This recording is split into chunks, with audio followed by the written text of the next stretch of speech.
Манад яг хэр хожоотой гэрээндээ ган төмөр сайдаа. Энэ хэдэн гişүүд чинь дэрэгэл тойроод асуугаад яваад байгаа шүү дээ. Зөвхөн гişүүд биш. Энэ дөнгөж хөл дээрээ босч ирж байгаа үйлдвэр байгуулсан үйлдвэрлэгчид одоо л нэг жоохон нар үзэхнүүдээ гэж байтал одоо энэ том хилцээр л аваачаад оруулцдаг. Бид нар тэр том улсуудтай өрсөлдөх хэмжээний потенциалтай юм үйлдвэрлэгчид биш шүү дээ.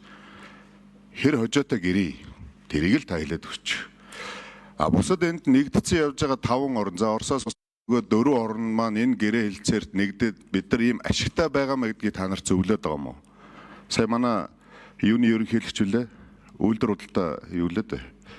Одоо би эксперт юм аа л гэдэг. Бусад энэ нэгдээд энэ чинь 14 оноос хойш нэгдээд явж байгаа улсууд би эхлээд таможны союз гэж байсан. За дараа нь ЯС нэгдээд манай улсууд ингээд хожоод байна гэж. За Армян, Беларусь энтертэй харьцуулахад бол манай улс төдий хэмжээний бас том үйлдвэрлэгч бас биш. Одоо л дөнгөж хөл дээрээ босч байгаа энэ талах нарийн бовоодоо элдв бусад үйлдвэрлэгч нар маань энэ нэг весток болж исэн юм аа. Тэгэхэд би яг өөрөө тэр үзэсгэлэн үзээд явж исэн Казахстаны нэг хувлаа гэд нэртэй консерв үйлдвэрлэдэг үйлдвэрийнхэн тэнд нэг бүүтгтээ байж хатан бож хувлаа гэд нэртэй консерв байдаг юм уу? Танай ажил сайн уу энэ гэсэн ямар юм сайн байх вэ дээ? Бид нар энэ дотооддоо энэ консервийг 100 төгрөгөөр үйлдвэрлэж байгаа. Оросоос 80 рублээр оруулж зараад байгаа маа. Бидэрт ямар юм сайн байх вэ энэ хэлцээр гэж хэлсэн. Яг иймэрхүү судалгаануудаа та бүхэн маань сая дамжны гишүүдээр хэлээд байна. Энэ үйлдвэрлэгч энтертэйгээр нь том хэмжээний хэлцүүлэг энтер өрнүүлсэн юм уу? За мэдээж хэрэг одоо гурил будаа энтер нь бол алдаатай байсан сая харагдлаа. За яг 50,000 тонн Улаанбудаа гэж оруулсан л явж байна. Тэр 50,000 тонн Улаанбудаа жил үндсэндээ Монголын тариалж Улаанбудаа үнийг тодорхойлцдог юм л да. Тийм ч судалгаа юмнуудаа хийгээд за яг 5 сарын 9-нд одоо бас нэг үйл явдал болох гэж байгаа юм байна. Тэрийг ойлгож байна. Энэ ард түмний төлөөллийн их хурл чинь өөрөө бүр эрхийнхээ хүрээнд энэ асуудлыг хүлээж авах боломжгүй дэмжих одоохондоо дэмжих боломжгүй юм байна гэж үзээд байгаа юм шүү ган төмөр дарга.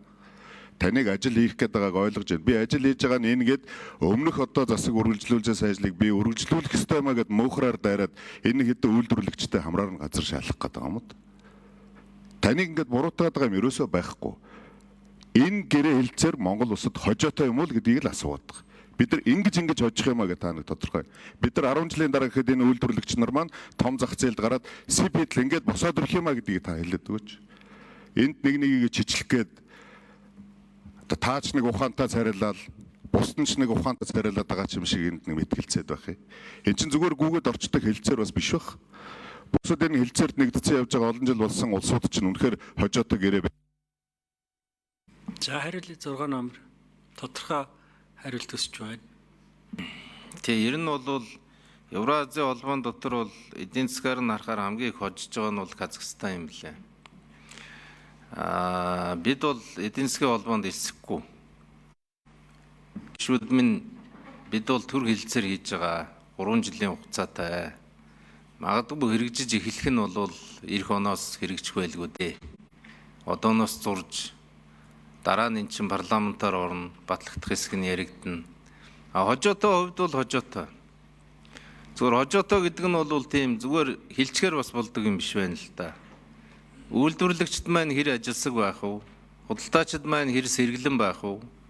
Хэр авахалжтай байх вэ гэдгээс л шалтгаална. Одоо Японы жишээ бол тэр. Тэгэхээр бол зах зээл гараад ирлээ. Монголчууд нэг 5% татвар авдаг байсан тэглэгдлээ. Евраз 15-аас 10-аас 50% татвар авдаг байсан тэглэгдлээ. Ер нь одоо байгаа татвараараа бол бид нар энэ Евраз руу юу ч зарахгүй. Яг ингэж байна. Юу ч зарахгүй. Зарж чаддаг хүн олдохчгүй. 40% татвартай Украин ах хинч зарж чадахгүй. Тийм учраас бол Евразийн энэ зах зээл рүү юм зарах боломжийг л гаргаж ирж байгаа. 92 хөрш бол худалдааны хувьд манад бүрэн хоригтой 30 жил явсан.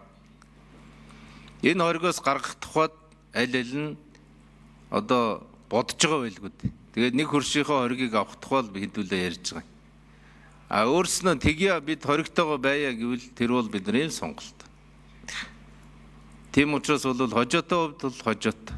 Ямар ч байсан бид их өндөр тавьсан тарифыг өнөөдөр тэглэх тухай ярьж байгаа. Энэ нь одоо магадгүй хааны газар таалагдахгүй байх шиг байна л да. За ингээд асуулт асууж дууслаа. За үхэл гişүүд байна уу?